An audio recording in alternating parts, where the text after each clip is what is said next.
అందరికీ నమస్తే అండి.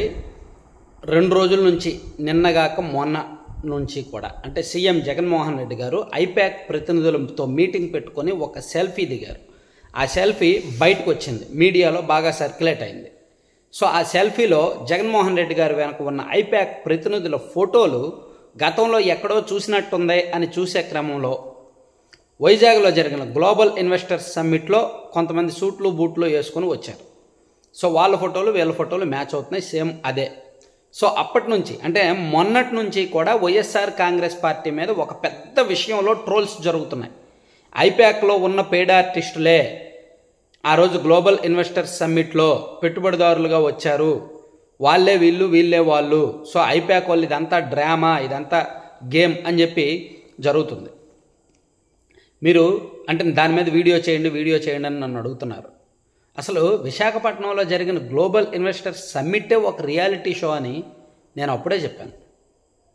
2023 మార్చి 2-3 తేదీల్లో అది జరుగుతున్నప్పుడే నేను చెప్పాను అది రియాలిటీ షో, అది ఒరిజినల్ కాదు అని. సో రియాలిటీ షోలో ఎవరు వస్తారు? పాత్రదారులే వస్తారు. రకరకాల పాత్రదారులు వచ్చి వాళ్ళ స్క్రిప్ట్ మేరకు వాళ్ళు పాత్రలు పోషించి వెళ్ళిపోతారు. కాకపోతే ఏంటంటే అక్కడ ఆ పాత్రలు పోషించే వాళ్ళు ఒరిజినల్. ఇప్పుడు for example Bigg Boss reality show జరుగుద్దండి. బిగ్ బాస్ రియాలిటీ షోలోకి ఎవరు వెళ్తారు? రకరకాల రంగాల్లో ఫేమస్ అయిన వ్యక్తులు, సెలబ్రిటీలు రియాలిటీ షోలోకి వెళ్తారు. వాళ్ళ వృత్తిలో ఉంటూ వాళ్ళ వృత్తికి తాత్కాలికంగా విరామం ప్రకటించి రియాలిటీ షోలో పాల్గొనడానికి వెళ్తారు. అది అయిపోయిన తర్వాత మళ్ళీ వచ్చి వాళ్ళ వృత్తి వాళ్ళు చేసుకుంటారు, యాంకర్ అయినా జర్నలిస్ట్ అయినా ఏదైనా సరే. అలాగే ఇక్కడ ఐపాక్ వాళ్ళు వాళ్ళ వృత్తి ఐపాక్లో వాళ్ళ మెయిన్, వాళ్ళు అక్కడ జాబ్ హోల్డర్స్, జాబ్ చేస్తున్నారు. ఆ రియాలిటీ షోలో ఒక పాత్ర పోషించమని వాళ్ళకి అవకాశం వచ్చింది, వెళ్ళారు, ఆ పాత్ర పోషించారు, మళ్ళీ వచ్చి వాళ్ళ ఒరిజినల్ జాబ్లో వాళ్ళు ఉన్నారు. వాళ్ళ తప్పే ఉంది, వాళ్ళని ట్రోల్ చేయాల్సిన అవసరం ఏముంది? మనం ఎవరిని తప్పట్ట, అసలు అటువంటి నమ్మడం ప్రజలదే తప్పు. నేను మళ్ళీ చెప్తున్నానండి, ఈవెన్ 2019లో టీడీపీ అధికారంలో ఉన్నప్పుడు 2018లో వాళ్ళు కూడా అలాగే విశాఖపట్నంలో గ్లోబల్ ఇన్వెస్టర్స్ సమ్మిట్ అని హడావిడి చేశారు. వాళ్ళు కూడా అంతే 3 లక్షల కోట్ల పెట్టుబడులు, 5 లక్షల కోట్ల పెట్టుబడులు, 9 లక్షల ఉద్యోగాలని కాగ్గాలు చేశారు. సేమ్ ఈ 2023 మార్చిలో జరిగిన విశాఖపట్నంలో జరిగిన జిఐఎస్ కూడా అంతే, ఒక ఫేక్ డ్రామా, ఒక రియాలిటీ షో. దీనికి ఇంకా 13.5 లక్షల కోట్ల పెట్టుబడులని, 9 లక్షల ఉద్యోగాలని, రకరకాల డాబులు చెప్పారనమాట. ఇవన్నీ కూడా అయ్యేవి కదండి, ఇవన్నీ కూడా ఎన్నికల డ్రామాలు. ఏదో ఆ 2 రోజులు మేమేదో చేసేస్తున్నాము అని చెప్పి గొప్పలు చెప్పుకోవడానికి, ఏదో జరిగిపోతుంది అని చెప్పి డప్పులు కొట్టుకోవడానికి మాత్రమే. సో ఏంటంటే ఐపాక్ వాళ్ళకు కూడా ఇవి అలవాటే. ఇప్పుడు ఐపాక్ వాళ్ళు ఆ పార్టీని గెలిపించడం కోసం భిన్నమైన పాత్రలు పోషించాలి, భిన్నమైన క్యారెక్టర్స్లోకి ఇన్వాల్వ్ అవ్వాలి.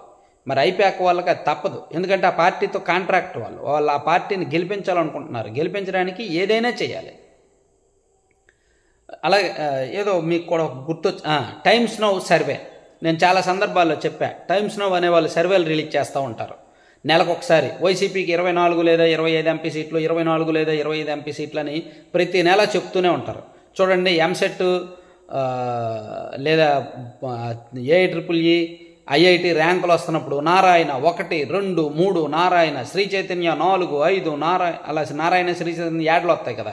అలా టైమ్స్ నౌ వాళ్ళు కూడా 24 లేదా 25 ఎంపీ సీట్లు వైసీపీకి, 24 లేదా 25 ఎంపీ సీట్లు వైసీపీకి అని చెప్పి నెలకొకసారి వదులుతూనే ఉంటారు. అది కూడా ఐపాక్ గేమ్లో భాగమే.